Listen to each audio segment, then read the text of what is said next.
আজানের জবাব না দিলে কি হয়, ঘটনাটি শেষ পর্যন্ত শুনে যান, বড় একটি উপকার হবে। মসজিদে হারামে মাগরিবের আজান হচ্ছিল।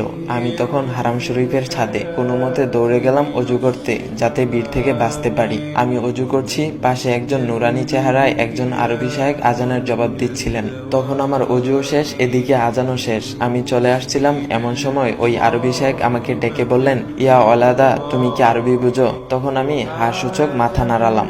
এরপর আরবি সাহেব বললেন, তোমাকে দেখে তো মনে হচ্ছে তুমি এলেমওয়ালা, তা তুমি কি করে পারলে আজানের জবাব না দিয়ে অজু করতে? তুমি কি জানো নবী করিম সাল্লাল্লাহু আলাইহি ওয়াসাল্লাম বলেছেন, তোমরা আজান শুনতে পেলে আজানের জবাব দিবে, অর্থাৎ মুয়াজ্জিন যেরূপ বলবে তোমরাও তদ্রূপ বলবে, তারপর আমার উপর দুরূদ পাঠ করবে, কেননা কেউ আমার উপর একবার দুরূদ পাঠ করলে আল্লাহ তার প্রতি 10 বার রহমত বর্ষণ করেন, সুবহানাল্লাহ, এবং ওই ব্যক্তির উপর নবী করিম সাল্লাল্লাহু আলাইহি ওয়াসাল্লামের শাফায়াত অবধারিত হয়। সহিহ মুসলিম 384। তারপর শাইখ বললেন, তুমি কি এই হাদিসটি শুনোনি? তখন আমি লজ্জিত স্বরে বললাম, জি জনাব, আমি এই হাদিসটি শুনেছি। তারপর উনি বলল, তুমি চাইলে এখন অজু করতে পারতে, কিন্তু তুমি কি পারবে এখন আজানের জবাব দিতে? বলো তো, এখন কি পারবে তুমি আজানের জবাব দিতে? তার মানে তুমি নবী করিম সাল্লাল্লাহু আলাইহি ওয়াসাল্লামের শাফায়াত পাওয়ার একটা সম্ভাবনা হারিয়ে ফেলেছো। এই কথাটা শোনার পর কলিজাটা মোচড় দিয়ে উঠেছিল।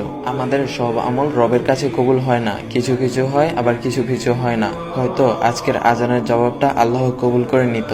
তখন আমার কিছু বলার ভাষা ছিল না, শুধু বললাম, শায়েখ, আমি আর কখনো এই আমলটা ছাড়বো না, ইনশাআল্লাহ। আমার জন্য দোয়া করবেন। আসুন ভাই ও বোনেরা, আজ থেকে আমরা আজানের জবাব দেব ইনশাআল্লাহ। আল্লাহ তাআলা আমাদের সবাইকে বুঝার তৌফিক দান করুক, আমাদের 5 ওয়াক্ত নামাজ পড়ার তৌফিক দান করুক, সবাই বলে আমিন।